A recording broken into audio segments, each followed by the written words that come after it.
Hello and welcome to these messy little film reviews. Really appreciate you being here. If you could take a moment to subscribe to this channel if you haven't, or follow my social medias, consider donating if you just want to be nice right away and don't want to make me work for it. Well, I'll mention it at the end as I usually do, but maybe you don't want to stick around for an hour while I condense 22 episodes into more downloadable format. But yeah, really excited to have you here. Let's dive into Jane the Virgin season 4. I would like to say I really appreciate that they didn't try to milk this for 11 seasons. I mean, I think it's pretty hard to maintain that in the current market, but I mean, it's possible, but it's still a long haul shot. So I appreciate them, not trying to milk it all out and make the story worse, because I feel like it had a good 4-story arc. That's good for the writing, good for the genre.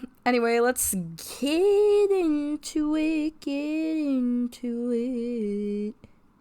Yeah. So anyway, Raphael has lost ownership of his hotel to his sister. He is basically broke and homeless and living at Jane's house. And Jane is reunited with her first love, Adam, who was engaged to her at 19, and her family is not happy that he is back. They were going to get married, but he chickened out. Then Zoe and Ro that's Jane's parents. They're dealing with the Twitter wars that Ro was engaging with on their wedding night. Jane is making her living as an artist. I think maybe Adam is too. He wrote the song, I think Love Q, that she often hears playing. He is kind of written off as a heathen. He has tattoos. He's a bad boy into astrology. He also has another narrator who I think is a female, making this telenovela whiter. Adam is the type that skinny dips in the ocean. Hot. Adam also saves children. He just likes to have fun. Raphael has feelings for Petra, and Petra is jealous, and she apologizes even though Ralph has not been her priority. Ralph is acting like a rich person, showering all the time, doing JoJo, and Jane fights because he doesn't have money anymore. Petra is a survivor because her sister got distracted by a text, and so Petra knocked the gun out of her hands, and after a struggle the sister drifted out to sea, and Petra has been kind of posing as Inesca, her sister, so Luisa eventually finds out. But yeah, Petra is just a freaking survivor, but she wants to make everything about business, not love. Zoe is just helping Rogelio cool down on the walk because Darcy is going into labor and she's really sad. She can go on the honeymoon. She really deserved that honeymoon, and it's pretty awful. Now that Mateo is not rich, he cannot go to the same school he was going to. Luisa has no concern or empathy that that's also her nephew. Even though Jane has been kind of reunited with Adam, she's still got a little bit of feelings for Raphael. So Jane keeps yelling at Raphael because he is having this fantasy rich belief system, and he needs to deal with the reality that he is a poor now.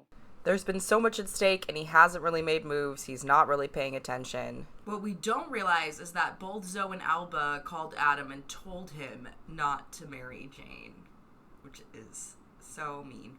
I think then one of Petra's people tries to put her vajayjay on Instagram. I don't understand how he didn't lose her count, but that violates a contract, and he has revenge porn baiting him. And Jane, is very nervous. She doesn't want Adam in her child's life, and and starts repeating all these awful patterns. I love that Adam wrote the love theme. It's very powerful. That love theme is so beautiful too. He teaches Jane astrology, kind of reminds her that, you're more than just a mom, and have fun. And I really like the way that he taught her. He's not really mansplaining her. He's just kind of letting her in on his knowledge. Darcy and Rogelio are continuing to fight, but Zoe is listen, she is the mother of your child. Ralph is just starting to feel like he doesn't belong around Mateo. He complains about him a bunch. He loves Petra. He just got caught up in Jane's story, but he wants to be with Petra. I personally like Jane. I like Jane and Raphael ending up together, but I don't know if it's fair for Petra. But honestly, he doesn't really think so highly of Petra, and Petra's an iconic badass and better than he will ever be. But Darcy, like, doesn't want Rogelio to be sad around having a baby. Well, Petra says, you know, she doesn't want him to be sad or feel obligated to just be with her because of the children. Her feelings matter too. And she's tired of Raphael feeling sorry for herself, and he's like, oh, whatever, I feel sorry for you, but he just thinks so little of Petra, and I love when Petra is like, bruh, I just need to be the one that said no to you. Like, oh, it's Russian. You know what I mean? It's just, like, so badass. Rose is in prison, killing guards, adding to her sentence. Ineska is alive. Adam is doing drawings for her. I love that. Adam is very, very likable, I feel like. But it's Tyler Posey, so of course. But he ends up getting a job in LA, and he asks Jane, you know, like, do you want me to stay? Sometimes the narrator can be cringy in its forcing of slang. Anyway, Adam decides to play football before his decision. You know, just a guy being a guy. I knew Jane was going to be hurt because she has to, like, make this jump and she doesn't make it. So then she is injured for 4 to 6 weeks and she needs help to even shower. Rogelio hates his co-star. He pretends to be a grandma to fight for him. It's ridiculous. But he learned a lot about playing other genders, and he won job, but it ends up being Esteban that takes over, and which is his, like, enemy. And he is going to be in love with his baby mama, which is a lot. And Raphael and Jane decide to be friends again, which is good, because that chaos is not good for Mateo. And Raphael really wants the school to be the best. He thinks it doesn't hurt to always try to get a better school, you know, and make the best life for kids. And Jane is just like, you know, she took him for granted, his financial support and just his general support. And I think in a lot of ways she did. She had a very, like, poor anti-rich mindset and, like, took it out on him. I guess maybe because it made her feel inferior that he wasn't that, but she just, like, wasn't born into it, and, like, no big deal. Technically, he wasn't even born into it. He got, like, adopted into it, like, you know, but they are agreeing to compartmentalize the not fun things. Yeah, I really love that Petra needed to be the one to end it with Raphael because she just didn't want to kiss him during work. Even though she, like, loves him, she's just like, she can't deal. He is mean to her. He's so ridiculously mean to her. So then Raphael sleeps with this investor, which is rough. Petra then tries to explain her grandmother to her children, which is a lot. So Raphael continues to be a little bit of the worst, and so is his son. So Mateo is, like, punching and a boy hitting Kim the first time meeting her. Mateo is annoying, and Petra's kids are simply better. I don't know if it's because Mateo is sort of, like, more unexpected than Petra's. Like, Petra had more time to prepare, or is it a more controlled thing? But poor Jane's life is kind of out of control, and I don't like Ralph's new girlfriend. I think her name is, like, Catherine. But Rogelio is, like, trying to pick Darcy's choice of, like, where it gives birth, and he's, like, in a sperm suit. It's pretty awful. And then Jane notices this text from Tara on Adam's phone and is, like, thinks that he's cheating on her, but then it just turns out that he designed her book cover, which is very cute, and I think that anything but the boobs was, like, the note of the romance cover, so there's that. And he speaks visually, and he's like, you know, sometimes it's nice to learn, like, the other language. He's so likable, I want to cry. And Adam admits that, you know, he's kind of scared of this relationship, but sometimes you aren't scared of what you're scared of, you know? And Raphael made this huge deal about how, like, he didn't want Adam to meet Mateo, but then Catherine comes in and is like, oh, I'm your future boss, let me meet your kids, and Raphael lets her do that. So Adam ends up watching Mateo as a meeting, and Mateo is just like, yeah, my mom still cries about Michael sometimes, which was pretty sad. They all dance together, which I think is a good idea with kids. Anyway, Mateo is like, hey, don't hurt my mom's feelings or die. Sound advice, Mateo. Sound advice. Anyway, Petra and Raphael are just considering burning hotel for money. Darcy won't hold her newborn, even though it'll make you feel relaxed. I don't know what's going on there. Oh, it was Rose who wants to burn down the hotel to collect the money and get the insurance, kind of terminate the infestation. So Louisa infests the hotel with termites so she can burn it down, because she just does whatever Rose says. I don't understand the hold on her, but lesbian relationships are complicated, I suppose. Jane is so mad about, like, everything Raphael is doing, which is, like, fair, because he's kind of being, like, terrible and has a lot of double standards and needs to work his shiz out. But anyway, she doesn't want Jane to talk to Catherine, and she was, like, gonna go to Agent, and they, like, wrestle over her letter to Raphael. Raphael is, like, drinking during the day, misses up picking up Mateo. It's very hard for them to get an agent on their own. Adam misses Jane. Mateo is throwing a fit. He is, like, literally a terrible kid. If I had a kid and they acted like that, I would be very, very embarrassed and just stressed out all the time. I just hate that Raphael is lying. I hate his kind of, like, obsession with money. I think Jane was, like, a little bit right about it, because I think some people can become obsessed, and Raphael is, like, one of those about status. Jane has kind of been pushing away because she kind of felt pushed away with Adam. Zoe is going into business partner with Esteban.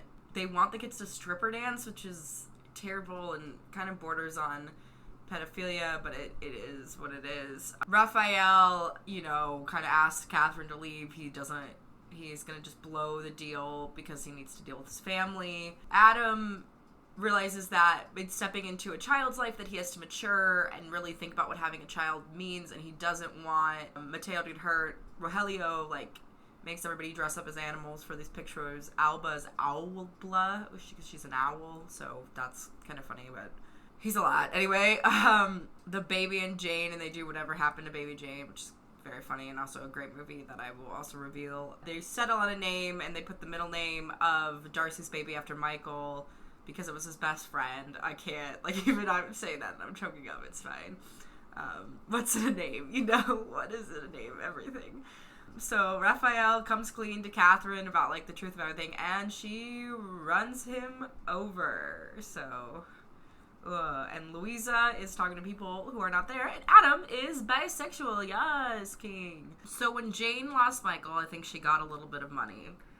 Lydia comes because she's kind of doubting if she should get married, and she's seeking Jane's advice because, you know, Jane got married. Rogelio is approached by Zoe, who says that he should get a vasectomy. I really think he should.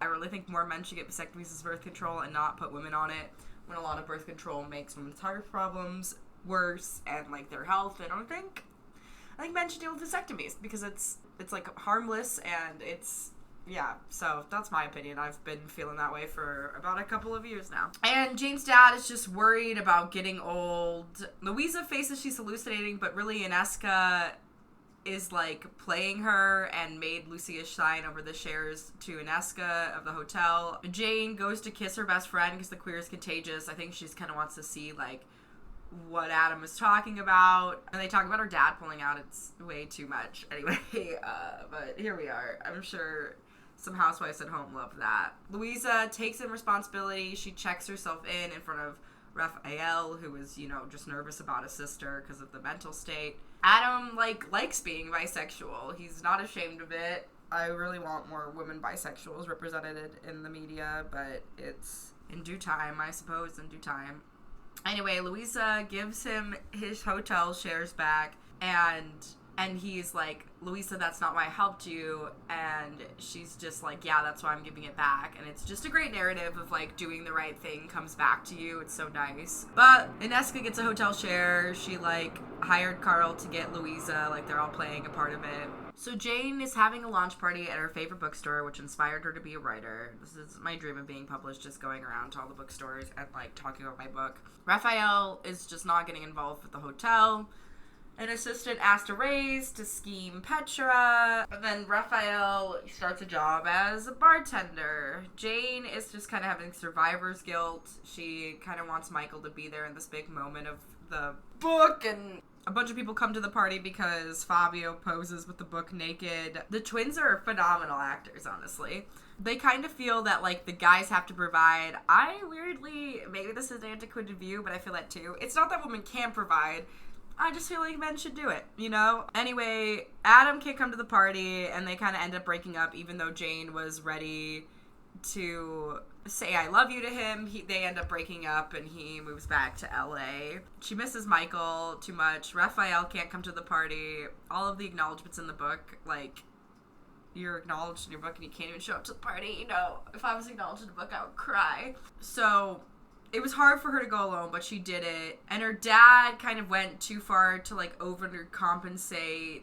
And he admits, which makes me really mad about a lot of his characters, because he was, like, blaming Zoe forever. But he admits that he had a suspicion that Zoe was pregnant with Jane, but he wanted to keep, like, focusing on his future. And Jane is just like, you know, like, let's just move forward from that, which is very nice. And Jane almost feels guilty for being this joyful but it is a good big success, and she deserves to be happy about this. And she meets this writer that, like, inspired her, and the writer just, you know, tells her to, like, enjoy success, live passionately, love passionately, because that's so important. And they've written 67 books. And it's hard because Adam, you know, is going to LA to pursue his own dream because his dreams are coming to life. And she would move with him if she didn't have a child, but that's not her life. And she almost told him that she loved him, and it breaks her heart twice, and it's just wild. And she didn't think that after Michael she could have her heart broken, which is kind of a good and a bad thing. So then we think Inesca killed herself, but the narrator reveals that that is not the case. Adam bailed at a trip they were supposed to take together, which is terrible. And he did the book cover, so she has to think about him every time she looks at her book and, you know, is crying that he dumped her. Michael's mom comes and makes up with Jane, said she said a lot of hurtful things in her grief. I feel like Jane's agent kind of plays the idea of an agent. I feel like agents I've met actually are not that representative of what is on screen, but maybe it's just like they try to glam them up. And I've obviously only had kind of a lower tier of agent. Raphael encourages Jane's writing. We find out that Inesca is not dead, she's hiding, and that she faked her death to see who would love her. Alba leaves her marriage proposal, and they are all drinking together, complaining about men, and it just became very rom-com. I think they should all be grateful that they are well loved despite it all. And then they dance with Alba, and we should really dance with our grandparents more. Mateo is kind of damaged because Jane would always overreact when he was sick and think that he was gonna die. And Raphael kind of also helps with Patricia, Michael's mom, and is like, you know, it's not Jane's fault that Michael didn't go to the doctor. That's on doctor each other. And I like that they heal each other. I sometimes Raphael is just, like, intolerable, but I really like them together. I do. They're growing together, and they got dealt hard cards, but they're wrong, and I deal with it. And I like that Jane in this, her Arthur journey hasn't been like, okay, now she's like J.K. Rowling and a TERF. Just kidding. And she never becomes a TERF. But anyway, she said, like, small successes, because those are really, like, kind of inspiring and, like, easy to fantasize about and achievable. I cried through that whole episode. It was very heartfelt. And Patricia gives Jane a review, and it's, like, it's a review that mattered. And it was, like, all about who you were writing to. And, you know, and she's, like, she admits that, you know, she got mad at her because she can't get mad at the person who died. Alba is going to marry Jorge, and Rogelio is suggested by Zoe to go to counseling, but he doesn't want to. He's like, oh, maybe I'll go to figure out your issues. He is the worst. He's the worst. And so Raphael is becoming a stay-at-home dad. They kind of had to lie to get Mateo into a better kindergarten. And Alba is just kind of dealing with the fact that, you know, she loves Jorge, but she doesn't love him as much as her first husband, Mateo, who Jane's son, is named after. So Jane and Raphael kiss. It was always their love story. It's just an epic petal kiss. Meanwhile, Inesca really dies, which is not great. Jane is having these sex conversations with her mom. I've never really had that with my mom. I was always a little too scared. Luisa is missing. Alba is wanting to be swept away, but she breaks up with Jorge because it's just, you know, she doesn't feel the same way she did about her husband, and she wants that feeling.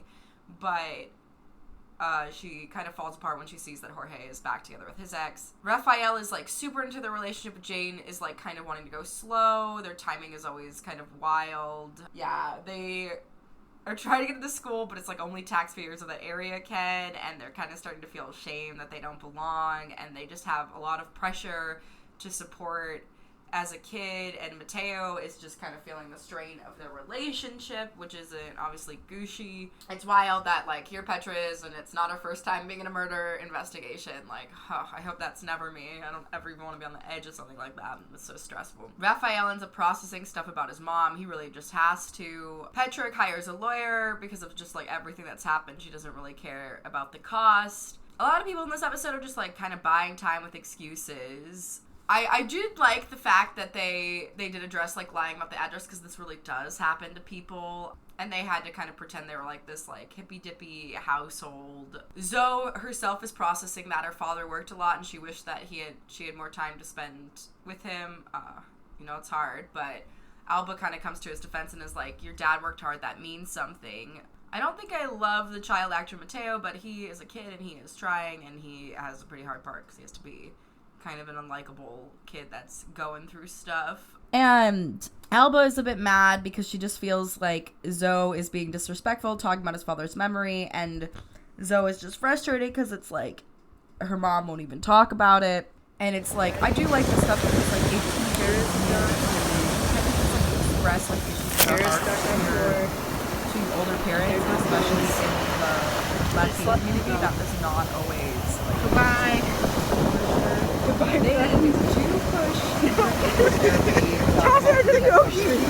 Raphael kind of moves out to an environmentalist district, and Jane doesn't really want to let go of the possibility of something, like, very big between her and Raphael, because she realizes that she's been writing Raphael in all of the romantic leads of her story, and that the possibility of them has been there for a long time. Jane kind of feels like she needs to escape from her own life, which honestly is pretty important for writers, I would say. Rogelio wants to take a year off acting, which is probably very needed because he has some issues. But there's a lot of financial stress, and he's thinking of himself of being a stay-at-home dad. Jane likes dirty talking, which is, like, sexy, and it, like, helps switch the mood, and her and Raphael are teasing and joking with each other. They are honestly incredibly sexy together. The casting chemistry, well done casting. Sometimes, you know, it's not my favorite thing. Sometimes it feels, like, so personal to watch this as an audience member, but I'm sure some people are like, woohoo, yes, I'm horny and inspired by this TV show, which is, I think, sometimes the goal of CW, but, you know, whatever. It's everybody's cup of tea sometimes. But Mateo sees Raphael and Jane kiss and then asks them if they're getting married, of course, and he's super excited about them. And this is kind of the happiest, like, everybody's been since the lowdown, and Mateo is telling everyone about them. Also, Raphael and Jane have sex for the first time, and then Petra has a sex dream about Jane. Yes, lesbian Petra, I love it.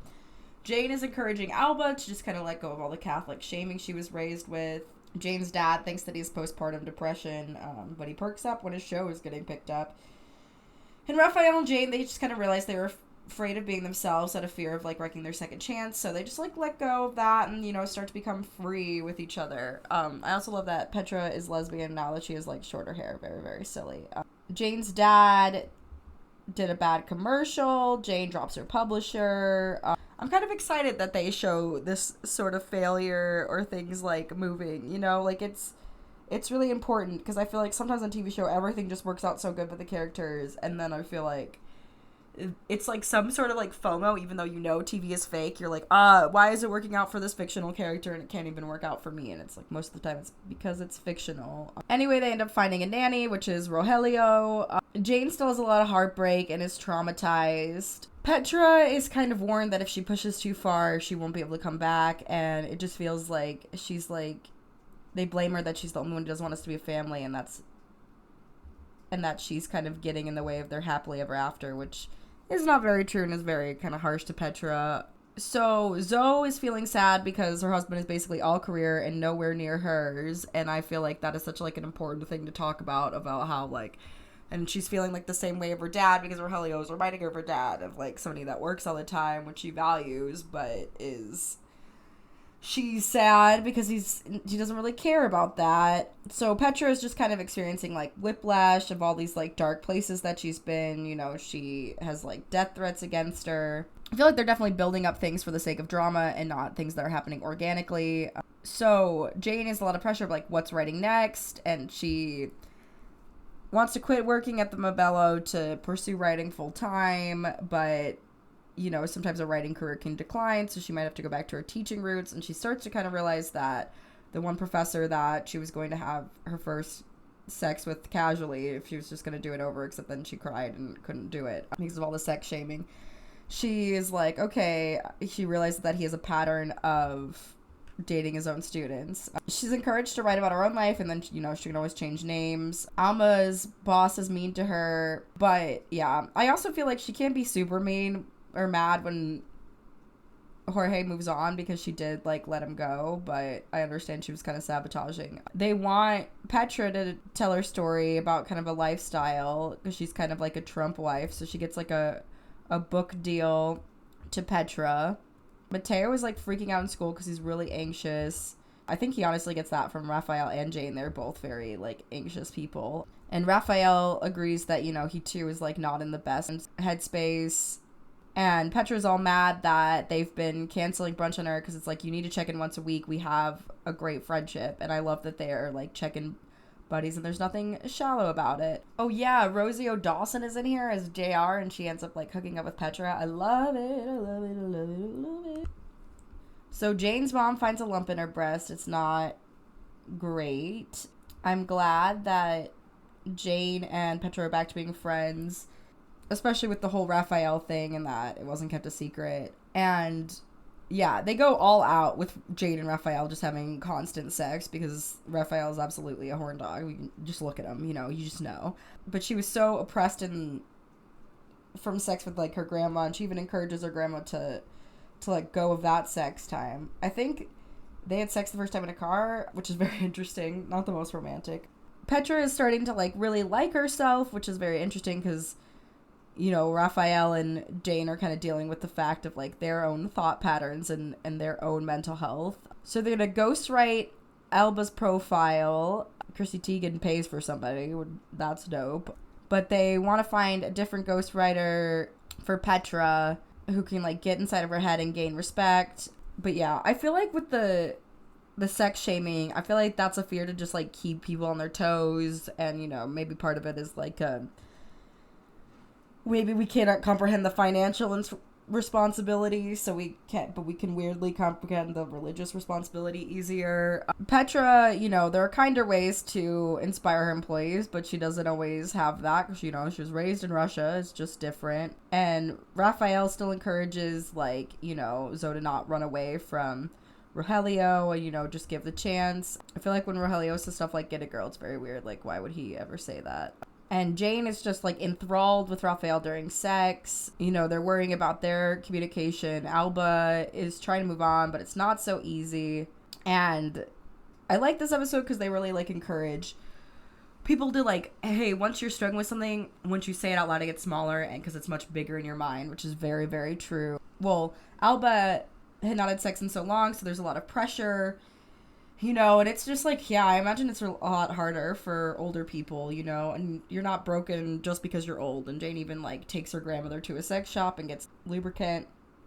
Awkward, but probably fun to do. Petra, you know, still remains very forceful, and he's just used to, like, men having everything, so she's got to go for it. And Jane just kind of explains to her grandmother, you know, that sex should be about pleasure, and, like, she deserves to be happy, and, you know, you can't deny part of who you are. I totally advocate with Raphael finding his birth parents. I feel like that is, like, very important in mental health. I don't know, it just grounds you more. You start to understand more things about yourself. Lots of awkward sexual things being said. I don't know how I knew Petra was going to be a lesbian, but I just did, and I love it. Grandmother has a vibrator, and it's just, like, to, like, start her own journey somewhat. They promote HBO. Petra's book deal gets canceled because of prison. Raphael reaches out to his mom on Facebook. That's how I met my dad. And Rogelio is realizing that he is problematic. It's about time. It's about time. There's so much lesbian. The energy is so hot. Jane goes back to a writing class. Zoe is just kind of scared to be alone because she's dealing with cancer. Petra has to be the tooth fairy for her kids and figure all of that out. Milos is still in prison, and he might be kind of behind some of the random stuff that's going on. Rose wants Louisa to track down Ralph and Louisa destroys the records. and is like giving all of the money away because of Rose's hold on Louisa. Who knows? Like, lesbian relationships are complicated, I guess. I mean, I just even know from a first-hand experience. But anyway, Zoe kind of lies about breast cancer, and so they all pray about it. She has to have surgery, so she does like a spa day with her mom, and they have to tell all the kids that the grandmother is sick. And which I can't, so hard. And Raphael and Jane learn that Petra is a lesbian. I love it. Oh, actually, Louisa is living a healthy, sober life, and she does not want Rose to know where she is.